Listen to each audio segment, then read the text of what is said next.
अस्सलामुअलैकुम वरहमतुल्लाह। दोस्तों, रात हमारा कुत्ता वापस नहीं आया था। हमने उसको ढूंढने की बहुत कोशिश की। सुबह जब हमने देखा तो इन टांडों के ऊपर जो है वो पड़ा हुआ था, उससे चला भी नहीं जा रहा था।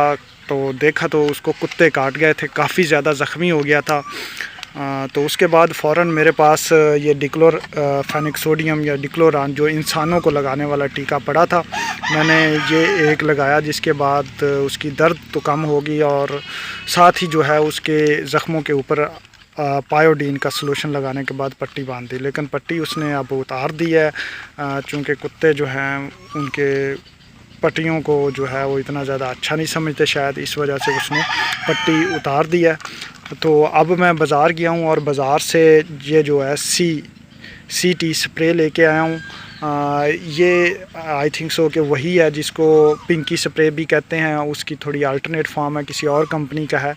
तो ये एक एंटीसेप्टिक स्प्रे है, जरासीमों के ख़िलाफ़ ये इस्तेमाल होता है। ज़ख्मों में अगर सोजिश वगैरह ज़ख्म जो हैं बड़ी जल्दी बच जाते हैं इसकी वजह से। तो अभी हमने इसको जो है उसके ऊपर स्प्रे करने लगे हैं। और इसका अगर मैं तरीक़ाकार देखूं तो ये 2 से 3 मरतबा दिन में स्प्रे करना होता है, जब तक ज़ख़म जो है रिकवर नहीं हो जाता। इतना ज़्यादा महंगा नहीं है। इसकी कीमत यहाँ पे लिखी हुई है, मैं आपको कीमत भी दिखाता चलूँ। कीमत आप देख रहे हैं 299 रुपये यहाँ पे कीमत लिखी हुई है। और अगर आप बाज़ार से स्टोर से जाएंगे तो आपको तकरीबन 150 से 200 की रेंज में ये मिलता है।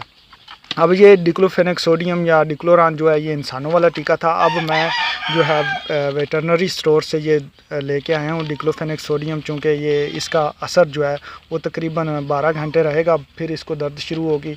अभी कुत्ता चलने लग गया है क्योंकि उसको ये डिक्लोफेनेक्सोडियम का इंजेक्शन लगाने की वजह से। लेकिन चूँकि वो थोड़ा सा महंगा है तो ये मैं वेटरनरी स्टोर से डिक्लोफेनेक्सोडियम जो है वो अभी लेके आया हूँ। ये सस्ता है। इसकी कीमत मैं अगर आपको दिखाता चलूँ तो ये देखें जी, 65 रुपये इसकी लिखी हुई है और 5 इंजेक्शन इसके अंदर हैं। ये तकरीबन 50 रुपये का आपको मिल जाता है।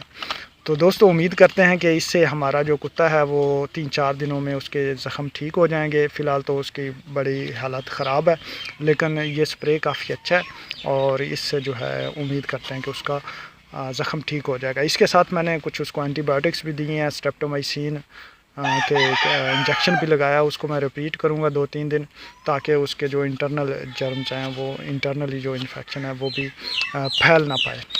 तो दोस्तों, इसके रिज़ल्ट्स भी हम आप लोगों के साथ शेयर करेंगे जब ये कुत्ता ठीक हो जाएगा।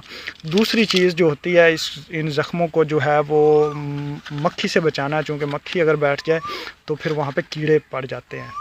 तो कीड़े पड़ने की सूरत में जो है वो ज़ख़म बहुत ज़्यादा बिगड़ जाता है। उससे बचाने के लिए आपको कुछ ऑयल वगैरह बचते हैं वो लगा सकते हैं, या इसको भी अगर आप रेगुलरली लगाते रहें तो कोई मसला नहीं होगा आपको कीड़े पड़ने वाला। लेकिन केयर तो करनी पड़नी है। ज़ख़म को ऊपर कोई ऐसी चीज़, ये ऑयल भी मिलता है जो कि मक्खियों के लिए रिपेलेंट के तौर पर इस्तेमाल होता है, वो भी लगाया जा सकता है, जिसकी वजह से मक्खियाँ ऊपर नहीं बैठती।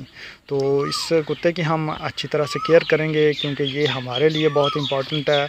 पहले अगर ये हमारे कुत्ते नहीं थे हमने रखे हुए तो हमारा बकरे जो थे वो 2 चोरी हो गए थे। अब जब से ये हम कुत्ते लेके आए हैं तो इस तरह का कोई मसला नहीं हो रहा। जो भी अगर कोई बंदा रात को या इधर उधर कोई भी थोड़ी बहुत भी हलचल होती है तो ये बहुत ज़्यादा शोर मचाते हैं, जिसकी वजह से इर्द गिर्द के लोगों को पता है कि यहाँ पे हमने नहीं जाना। वैसे भी लोग डरते हैं कुत्तों से रात को। तो ये एक बहुत अच्छी जो है वो हमारे लिए है। काफ़ी ज़्यादा हिफाजती तदाबीर जो हैं वो हमें नहीं करनी पड़ती सिर्फ़ इन कुत्तों की वजह से। तो लिहाजा ये कुत्ता हमारे लिए बहुत ज़्यादा अहमियत का हामिल है। बाकी रही इसके ज़ख्मों की, तो ज़ख़म इंशाल्लाह इसके जल्दी ठीक हो जाएंगे। ये मेडिसिन हम यूज़ कर रहे हैं। इसके अलावा भी आप कुछ मेडिसिन इस्तेमाल कर सकते हैं। अगर आपके पास सब्ट्रान अवेलेबल है तो उसका पाउडर जो है वो भी ज़ख्मों के ऊपर लगाया जा सकता है, बड़ी जल्दी उससे भी ये रिकवर हो जाते हैं। तो दोस्तों, इंशाल्लाह आइंदा भी मैं आप लोगों के साथ इस तरह की मेडिसिन से रिलेटेड इंफॉर्मेटिव वीडियोज़ शेयर करता रहूँगा।